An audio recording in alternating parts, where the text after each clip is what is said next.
sean todas las personas a este episodio de nuestro podcast, Tareas de Regina. El podcast de hoy se titula Desentrañando el Orientalismo.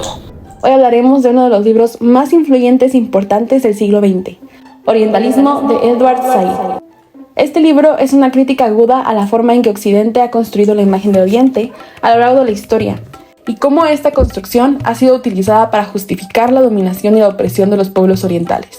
En este episodio nos enfocaremos en la introducción y los primeros 2 capítulos del libro. En la introducción del libro, Said introduce la noción de Oriente y Occidente como construcciones culturales e históricas que no corresponden a una realidad geográfica o cultura homogénea. Es decir, el Oriente se vuelve una construcción imaginaria y fantástica que refleja los prejuicios, fantasías y deseos de Occidente. El autor reconoce que la idea de un Occidente homogeneizado es también una construcción irreal, por lo que defiende que jamás generaliza en las relaciones Occidente y Oriente, recordando que hay países como España que tienen distintos acercamientos al tema.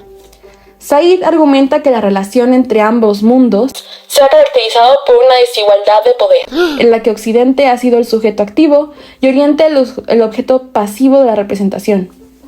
Por estas razones, la idea de Oriente se ha utilizado como una herramienta política para justificar la colonización y la dominación. En el primer capítulo, Said examina cómo la literatura y el arte occidentales han construido una imagen del Oriente como una entidad exótica, mística y peligrosa. Said nos lleva a través de varias obras literarias y artísticas que han contribuido a esta construcción, incluyendo Las Mil y Una Noches y la pintura orientalista francesa del siglo XIX. De esta manera, la representación de Oriente en Occidente se construye en términos binarios, es decir, Oriente se presenta como lo opuesto a Occidente. Lo irracional frente a lo racional, lo primitivo frente a lo civilizado, lo inferior frente a lo superior. Y hace esto justo para justificar la supuesta superioridad moral, cultural y política de Occidente sobre Oriente.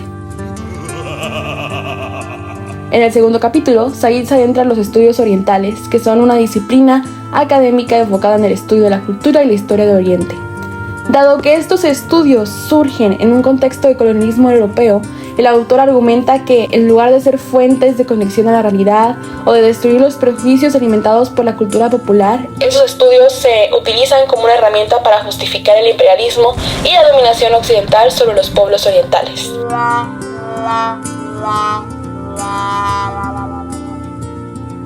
En general, los primeros 3 capítulos de este libro desafían nuestras percepciones sobre el Oriente y nos obligan a reflexionar sobre el papel que tiene la cultura occidental en la construcción de nuestra comprensión del mundo.